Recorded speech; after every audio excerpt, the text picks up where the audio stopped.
Okay, so I want to go through two trig problems. Get you ready for the. We did a review of the pre-trig stuff for the test last week. Let's do a quick trig review. Two problems is all it takes. If you can do these two, it covers everything you need to know. Are we doing final? No. Seniors will not, for sure. Yeah. Okay, so you guys are wasting time. You're wasting a lot of time. Okay, so we need to draw a triangle and just kind of fill in what we know and use that triangle with SOHCAHTOA stuff to find the rest. We're solving a triangle. That's all we're doing. So you got to be careful drawing the triangle that you get the right things in the right places. Now let's see. They tell us that measure. Now B is 90 degrees. So we got to know right away which is the right angle. Well, it's B. A, it tells us, is 61 degrees, and so C we don't know. We're trying to find C. They also tell us that AB has a distance of 3. Okay? So what do?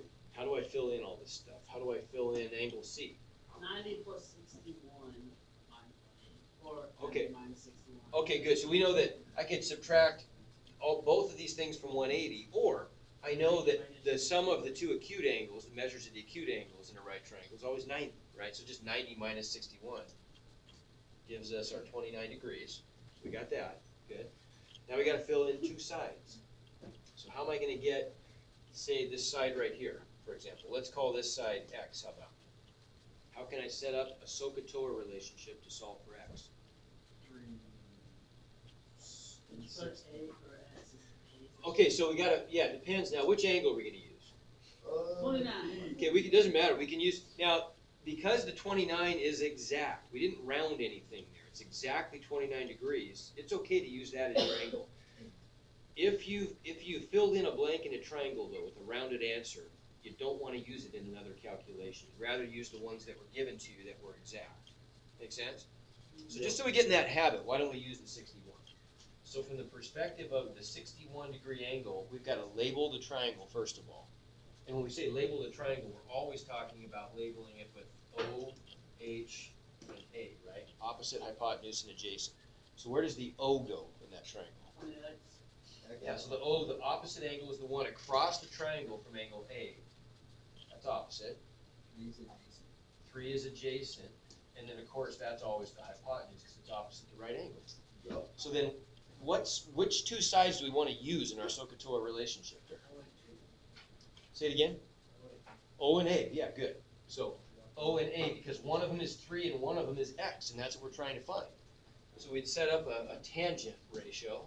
The tangent of what angle 61. equals no x over 3 is the difference. See, because we know if I write down SOHCAHTOA, which I think is a good idea. Remember that sine, cosine, and tangent, and the second two letters, the first one is the numerator, the second one is the denominator. So we would say tangent of an angle is opposite divided by adjacent. So opposite is x, adjacent is 3. Okay? There's my proportion. Now all I have to do is solve it. What do I do to get the x on top by itself? Yeah, if I just multiply both sides by 3, that undoes dividing by 3, right? And I just isolated x. So x is 3 times the tangent of 61, which if my calculator's in degrees mode, which it needs to be, it's going to correctly tell me what that is. Okay? So whatever that is, that's going to go down here. Okay, rounded to 2 places. How am I going to find h? Go.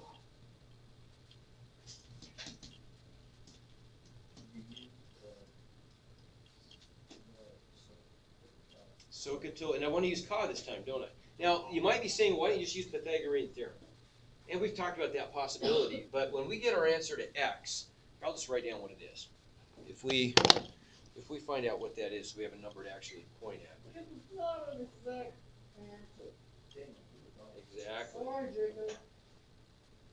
So 3 times tangent 61.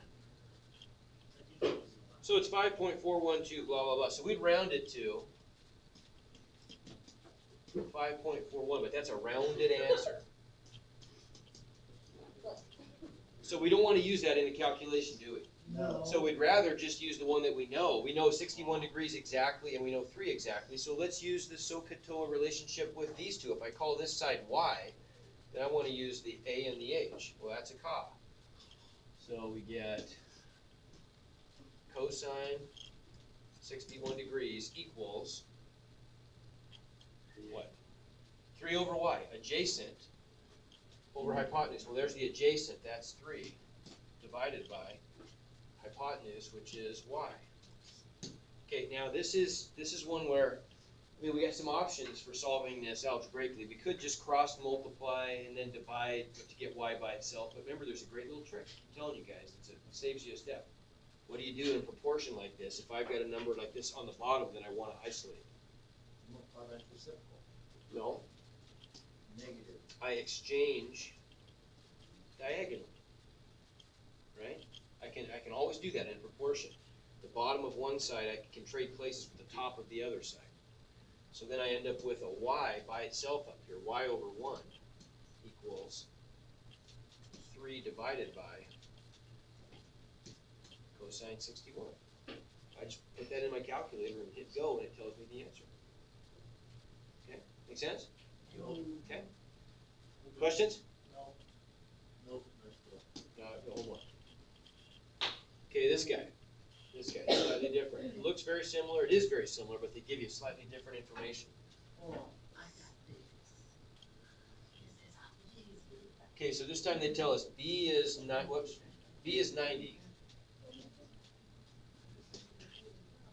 And all they tell us is if we call this, how about A? AB is 3, BC is 6. We want to find all the other stuff. Well, how can I find AC?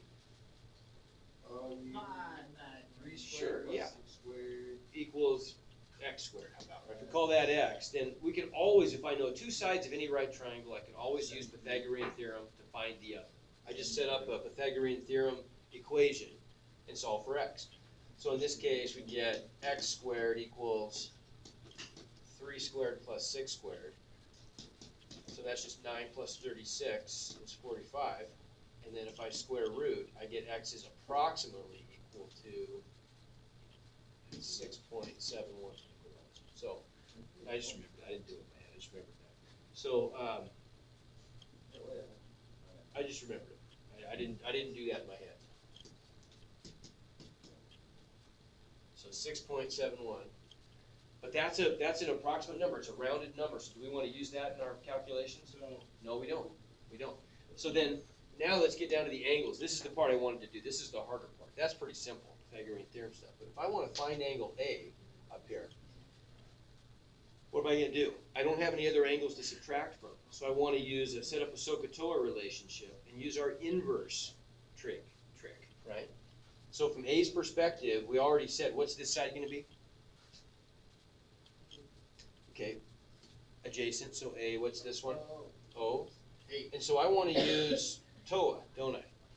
Right? I'm going to set up a tangent relationship. So tangent of A is equal to opposite, which is 6, divided by adjacent, which is 3. That actually reduces. 6 over 3 reduces to what? 2. So I can even make this simpler. Tangent of A equals 2. Now, what was my trick for undoing a tangent? How do I, because I want to get the A, I'm solving for A. I want to get angle A by itself on one side of this thing, right? Then you split them. Garrison, put that away, whatever you got back there. Yeah. Oh, calculator, never mind. Okay, I did see what it was. Yeah. What do I do? You flip them. No. You multiply them. No. You divide them. Oh. What, remember what to do. How do I undo a tangent? The Negative. reciprocal. No, it's the inverse tangent. That's what I meant. Inverse tangent. That's what I said. Okay, so I can take the inverse tangent of both sides of this equation.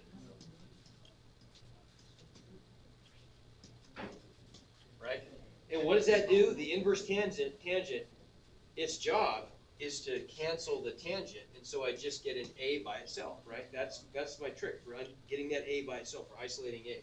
And on this side, I've just got arc tangent at 2, which is some angle my calculator will tell me, okay? And that's what I put in there. And then all I'd have to do now is just subtract that from 90 to get the other angle if I want to, okay? Or if I want to do the same I can do something else. If I want to, for example, I could set up a trig function over here for angle C, where this is the opposite and that's the adjacent, right? But this is the one place where I can subtract that rounded number, because whatever this rounds to, here, I'll just do the example real quick. If I put this in my calculator,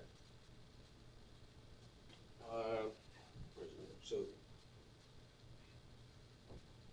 arc tangent, or inverse tangent I should say, 2, is about 63.43 when I round it.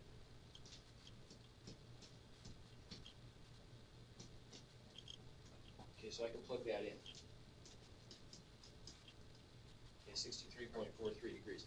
Now, if I were to do this angle down here and round it, it's going to round exactly like this one did. If this one had rounded up a little bit, then this one would have rounded down a little bit, because they have to add up to the same thing. Does that make sense?